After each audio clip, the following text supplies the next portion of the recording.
With new collector comes new perks, and this patch has lot of spicy updates on it.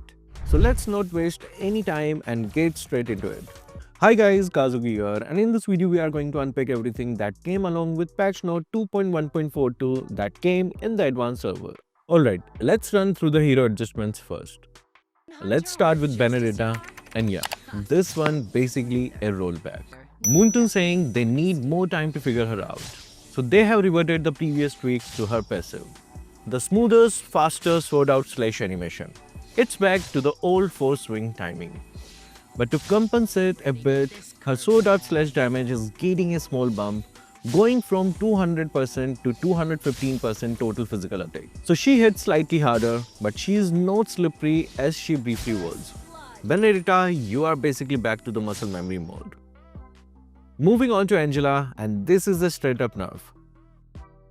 The previous cooldown reduction on skill 1 while she is attached to an ally has been toned down. Instead of reducing the cooldown by 60%, it's now 50%. It doesn't sound massive on paper, but in long fights, it means fewer heals and shields overall. Angela is still annoying, just slightly less spammy. Just a quick reminder, we are about to hit the first phase of our skin giveaway. That means 25 skins are dropping very soon.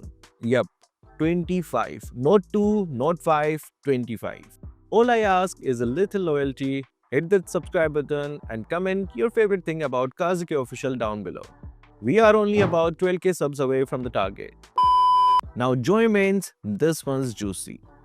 After casting her ultimate, her sustain just went through the roof. Her ultimate spell vamp ratio has been doubled from 50% to 100%.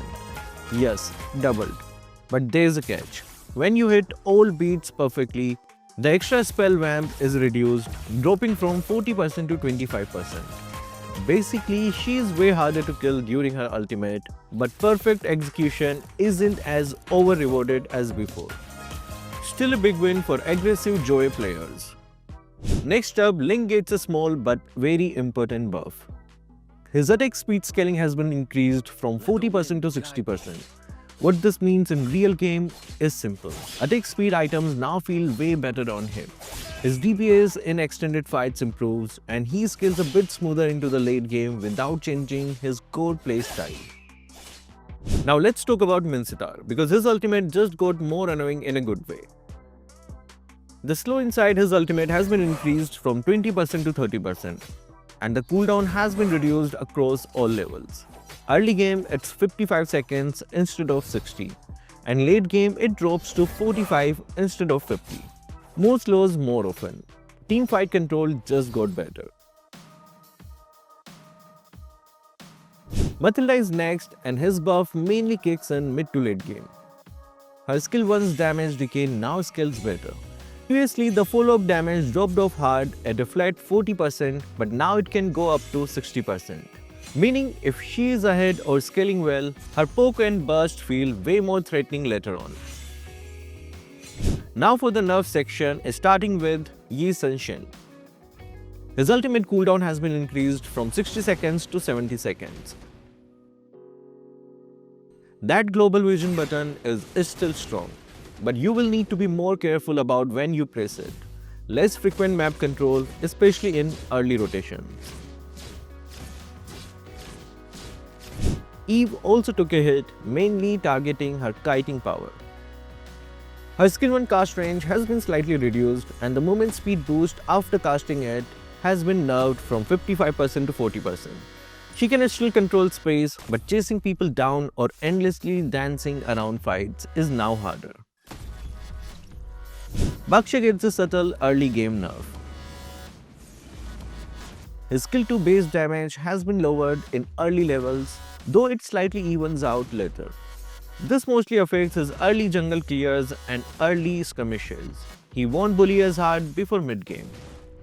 Now Zushin, and this one's an adjustment, not a straight buff or nerf. Her skill 2's Soul Snare Stake cooldown duration has been increased from 4 seconds to 6 seconds. Meaning her control uptime is reduced, but in exchange, her damage is more serious, less lockdown, more burst. Also worth noting because of visual effects changes, her skins are temporarily disable, yeah, unfortunate timing. And finally Luo Yi. who got some very nice quality of life buffs. Her skill 2 now costs way less mana, dropping from 120 to 170 down to 75 to 100.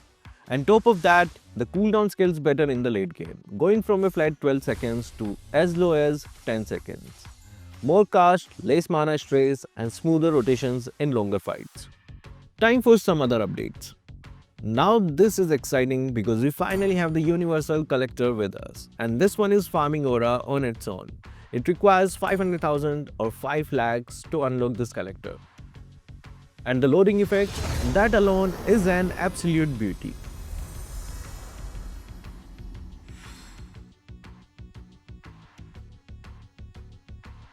It will also come with a brand new lobby banner worth 1000 points, which is more than an epic skin lol. I'm not even kidding, this is huge news for all the world collectors out there. Now there will be a shop in the collection system also. It is divided into tiers. Amateur Collector 5 will have trial cards of emblems and skins.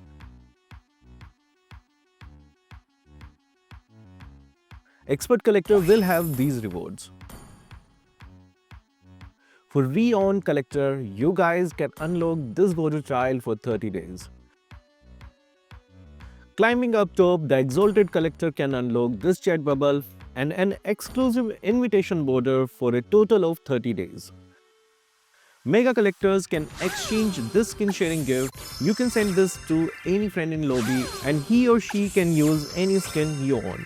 This will end at the end of the match. There is also the new name card for 30 days. World Collector also have the skin sharing thingy, but they can gift it 15 times. Well, finally a reason to push tiers points more now.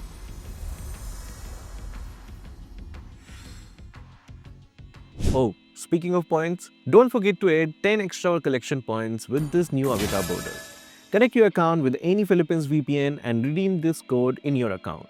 Hurry up, as this is a limited avatar border. On to the next update, Granger, Leslie and Universe Legend will be getting a new trail effect since they didn't have one. The trail effect for Saber Legend is also getting revamped with his avatar border. If you want to know more about the new Legend skin, then why not check this video. Lancelot and Audit are also at the end of receiving new skins. It's a fun anime themed design and skin is rumored to be around 2000 collection points, meaning they will be expensive. The Soul Vessel skin is getting a new artwork and concept art. The design looks way more polished, way more detailed, and you can clearly see Moonton pushing the aesthetic harder this time. And if you are into lore, visuals or just collecting cool stuff, this is a big W. Next up, we finally get our first proper look at the new hero Marcel with his official splash art. And honestly, first impressions matter.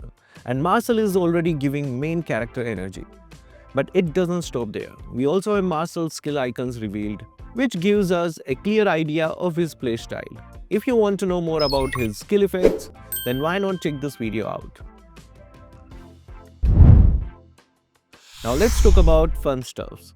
16 brand new battle emotes are being added. More way to flex, more way to troll, and more ways to emotionally damage the enemy. We are getting 10 new custom action as well. On top of that, more avatar borders were added into the collection pool.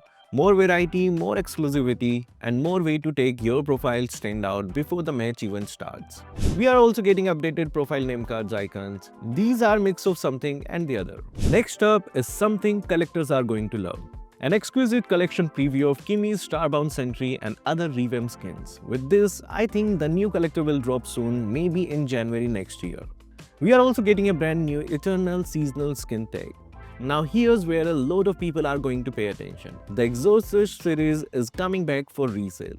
If you missed it the first time, this is your second chance. Moving on, we have the new splash art for Lapu Lapu's special skin. Hilda's Starlight splash art is also getting revealed. Powerful, aggressive, and very on brand for her. On the competitive side, we are also seeing Ranger's M7 skin getting a painted version. At the same time, Uzone's M5 skin is making a return through resale, and this time it comes with a painted edition as well. So whether you missed it before or just want the upgraded look, this is the perfect time. There's also some really good news for free-to-play grinders. Garukkacha's special skin will be available for free through the M7 pass. We all thought it was Noveria, but the developers pulled a psych move. One of the standout addition, here is the golden name feature. Alright, time to check on some event updates. January Starlight skin is going to Harley, which honestly feels perfect for his freshy playstyle. And looking ahead to the start of the year, January 1st is set to bring a revamped Legend skin. Not only that, but we also finally have a date logged in the Soul Vessel 3 in January 9. I don't know about you, but I'm very much hyped for this series. Alongside that, Eudora is getting a revamped intro,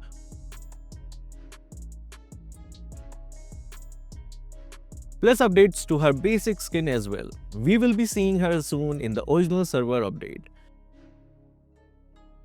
And moving into February, Hilda's Starlight skin will be getting a trail effect. Yup, sad news for Hanzo users, but his Starlight got replaced by Hilda. Overall, this update is packed with visuals, lot of battlefield effects and hype. Now tell me, which one are you most excited about? Is it the new collection systems or the buffs on Assassins? I read every comments, so make sure to drop your thoughts below. Alright, that will be all for this video. Thank you guys for watching. Keep supporting Kazuki Official.